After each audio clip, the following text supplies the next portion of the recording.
Hello, welcome to today's episode of Road to 50 Million. Today is manifesting wealth. Manifesting wealth. And that's what I want to talk about. Wealth is a big topic for a lot of people. There's a bigger difference between those who have and those who don't, both in the world on a global scale and also in our individual societies. I have lived all my life in Canada and the United States, more years in the U.S., but a good number in Canada. And in this Western country, there's a growing gap between the, quote, haves and the have-nots. There is a struggle as business completely changes. Great resignation, less people want to be at work, and the whole idea of a traditional work path where you go to school and get a degree and go get a job, that's all long history. And last thing I read, someone graduating from college now changes careers at least 7 times. Not just jobs, but careers. So the puzzle to create, getting wealth might seem more complicated than ever. And you may feel like, well, the only thing I know how to do is get a job, some kind of a job. Maybe it's related to what you studied, and maybe it isn't. And maybe what you studied doesn't even matter anymore. Or maybe you're trying to do something as a passion project from your own skills and talents, the gifts you naturally have, or the interests or skills you've developed. The other night when Yanla and I had an interview, she talked about skills and talents and gifts. And skills were the first level of things that you develop. And talent is when you really develop the skill and you have a high level of proficiency. And those are her definitions. And then beyond that, there's a gift. And the gift has a special glow around it, some pixie dust kind of, because it implies a divine endowment. So let's start with that. All of us have to create resources one way or another. The first thing that I finally discovered is that creating resources is easier than I thought it was.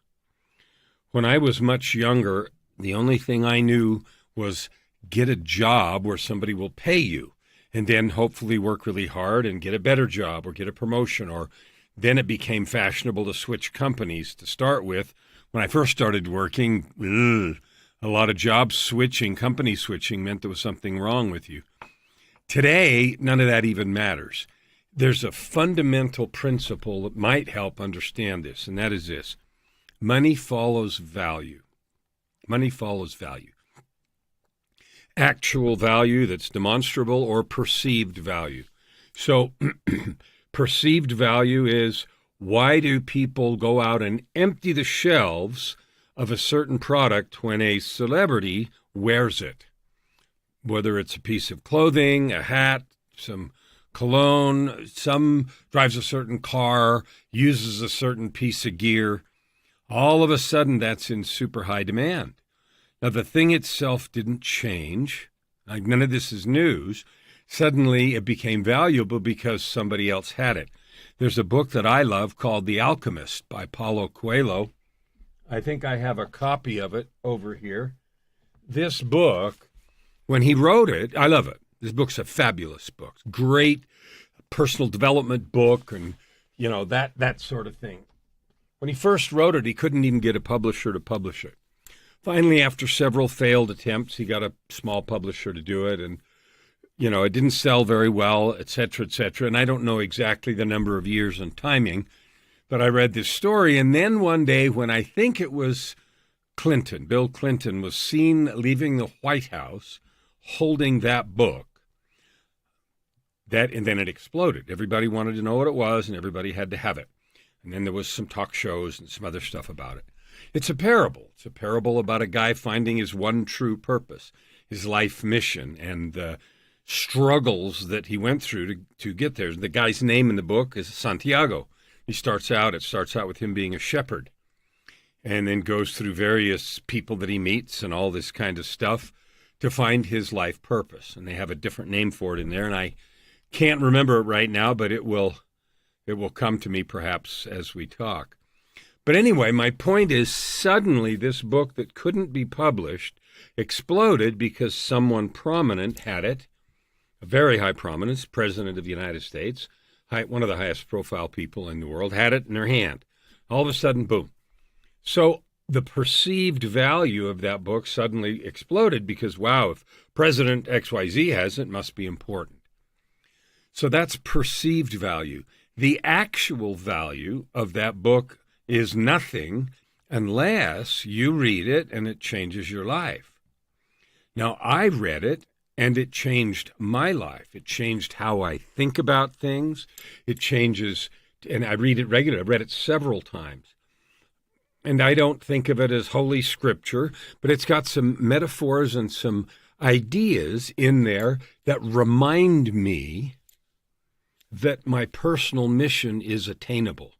Now, right now, I've shared this, I don't know, 1,000,000 times, or I think this is almost video number 99, I think. My personal mission right now is to help 50 million people to discover their divine heritage, to discover that they have gifts, to say, wow, I do. I honor it. I know it.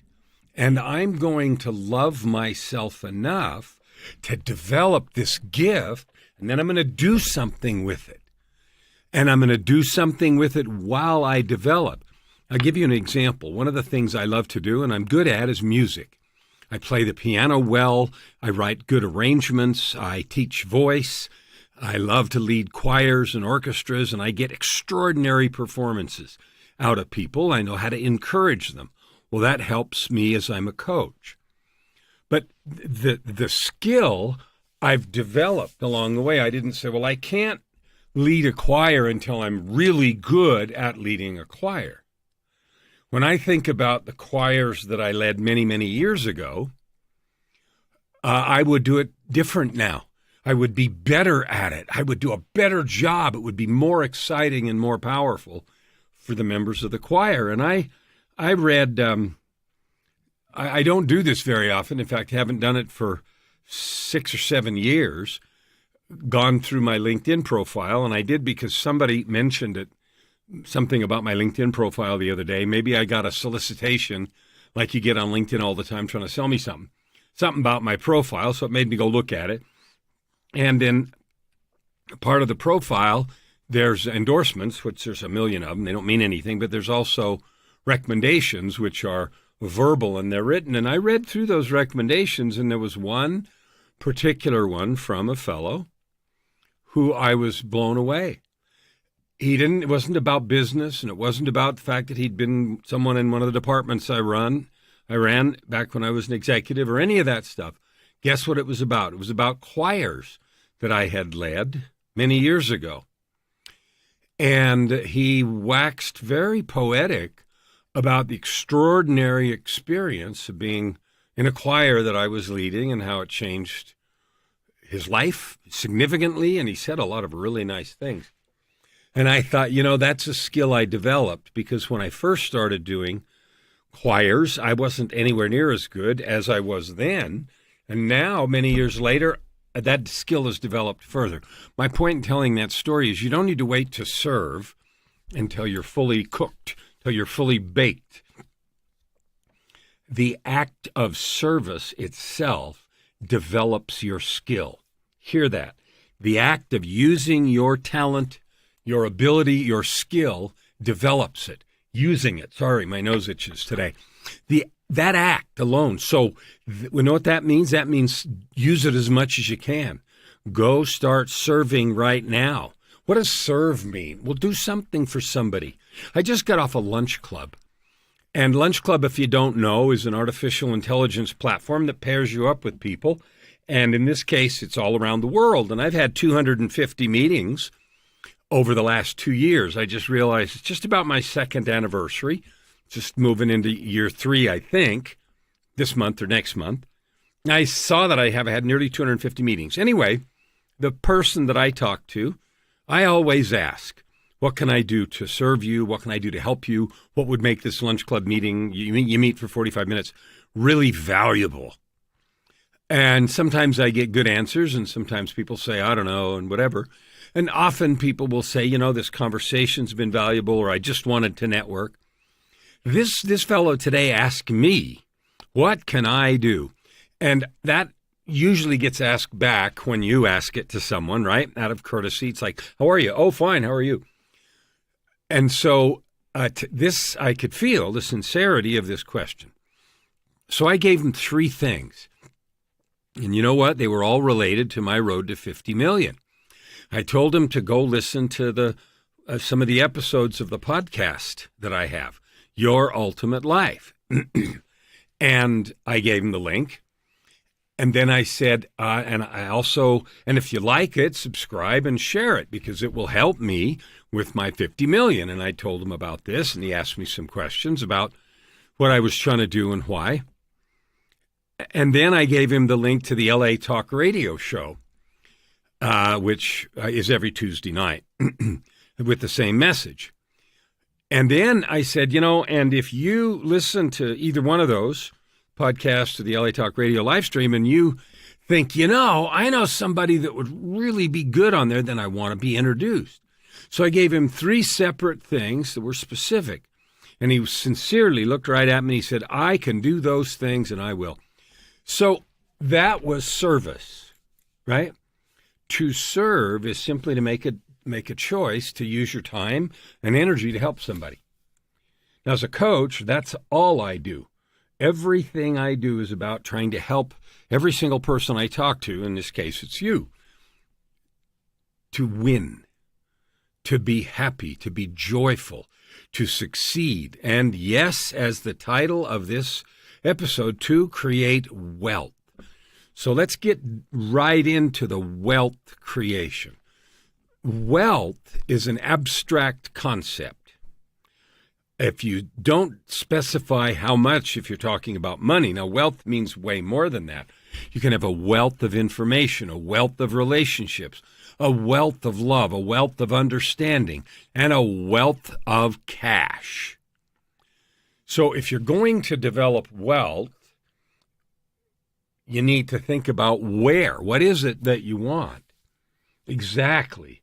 Now, usually people think of money. So the first thing is, okay, I want $10 million in my bank account with no debts, free and clear, tax paid, unencumbered $10 million or some other number. You know what? There's an infinite amount of money available. There really is. And no thanks to governments which have been printing money like crazy, which economic policy, bad idea, devalues things, creates inflation and a bunch of other stuff. But I'm not here to debate or discuss or recommend any economic policy. Wealth comes from value. Money follows value. So if you want to create financial wealth and stability, your objective is, how do I create value?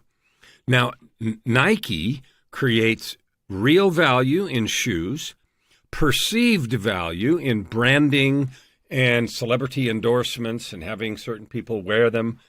And so they create both real value, shoes that fit well and are used for sports, and perceived value because the stylish element, the colors and the celebrity part of it. And so instead of charging $50, they're $200 or $300 for a pair of shoes, which could be a lot less money, but there's this perceived value. So they create value by having stylish shoes, by getting celebrity endorsements, and hopefully by cranking out a good, solid product that you can wear and play tennis or basketball or whatever it is that you're playing in. So that's creating value. Here's a way to create value. It's one that I use. I help people write books. That means I talk to people, I listen to their life story, or whatever it is that they've gone through that makes them think, I should write that down, I could help somebody. Because people that go through some big kind of struggle, they almost always feel like, wow, I wish I'd known, and then there's a list ahead of time. If I could share, same list, with the right group of people, it would be really helpful. I should write a book, create a course, teach a class, give a talk, etc. Right? So if you have that kind of an experience, and I get the chance to meet you in whatever context, in the grocery store, on lunch club, or anywhere else, and I hear a story that I think is valuable, I often ask, well, have you done something with that? That sounds really valuable. The things that you've learned, the experience you had, whether it was hard or easy, they're almost always hard, right? So creating money is simple. Find something that's valuable and provide it to those who need it. You want to make money? Find a person who's in the desert, who's thirsty, and give them water. Find someone who's hungry and give them a sandwich. That's as simple as business has ever been. Really. It is easier today than it's ever been to reach everybody in the world because of the internet. That has also caused more lies and bloated advertisements and puffery and all kinds of nonsense. But still, there is the basic need to wake up every day, do something valuable, enjoy life as much as you can, serve as many people as you can, because you and I both know as divine beings we are called, incented, invited, and we feel best when we're in love and service. And then, eat, have, a roof over our heads, and then go to bed. That's what we do, and we do it every day. And so anything that you or I can provide can create money. Some people create money by drop shipping products or by creating their own products. I just am totally amazed. I never would have seen this world except for my wife, Joy, the world of crafts on Etsy and eBay, but Etsy's more crafty, and the number of people that make just a staggering array of things. And I bought some wood carvings and jewelry and all kinds of stuff. I'm wearing a turquoise little bracelet here. I wear a different one every day. And those kinds of things, they provide value. And I bought one. I have a scarf. I bought it. So if you want to create wealth, stop telling yourself you can't. Stop pretending you don't know how. And decide what thing you're going to produce that's valuable. It might be gardening advice. You might be a coach like I am. I'm in the people encouragement business. I go around and help people eliminate the nonsense in stories. I help people realize their own power, their divinity, and help them change their behavior accordingly. Because intellectual understanding, I think I'm divine, I came from somewhere, won't give you anything unless you act on it. If you choose to be different. I lived a long time as an executive and working in an industry and made money doing this, that, and the other, but my view of myself was terrible. Somebody took a piece of my quote from Yano's interview the other night and said, I said it, my real addiction was self-loathing. I lived for decades, 35 years or more, 40 years, in the feeling that I was worthless. And that I needed to work really hard to prove I was okay. And consequently, I made a lot of money, but I was miserable and did a lot of dumb things. So if you want to create wealth, figure out what you know how to do and are willing to do better than anyone that provides value that somebody wants. Learning how to package it, whether it's writing a book or creating a product or finding someone else's product to sell, how to market it, how to reach people, all those things are completely known. Step-by-step processes. The how to do it is not the mystery. People pretend that it is. I don't know how. And what they're really saying is, I don't believe what I have is valuable. And I don't know how is camouflage and fakery. So my mission is to help you get past that if that's where you're stuck. You're valuable, your story's important, your life is important, the skills you've developed, no matter what they are important and valuable. The only question is, if you want financial wealth, are you willing to set up the structures, do the work, package some kind of product, virtually or in real life, and sell it into the world? Provide it in a way that people can pay you. That's the only question. The process for doing that is well known. What gets in the way is people's own attitude and thought. So if you're stuck with the idea that you don't know how, that's not true. The real problem is you don't believe it's valuable. The other real problem is you might be afraid you'll try and fail. And the answer is, yeah, probably, first few times. That's okay. So does everybody. So did I. So did everybody I know. So if I can help you, my goal on the road to 50 million is to help 50 million people say, you know what? I do have value. I have gifts. I have talents. I have developed skills. I'm going to use them to serve. Not casually, not once in a while, but actively and powerfully. Why? Because I can. Because I feel better when I do. Because I can create wealth if I really go out and serve. And that means satisfy some need that people have. That's what service is. It's satisfying a need that people have. You can do it for free. You can do it for money. You can mix them. You can do whatever you want. But if you don't do something, nothing happens. If I can help you, that's what my goal is to help 50 million of you serve with your divine gifts. So you can create whatever you want, a purposeful life, all the prosperity you can stand, and you can live in absolute perpetual joy. That is not hype. That's available. I'll see you tomorrow on the road to 50 million.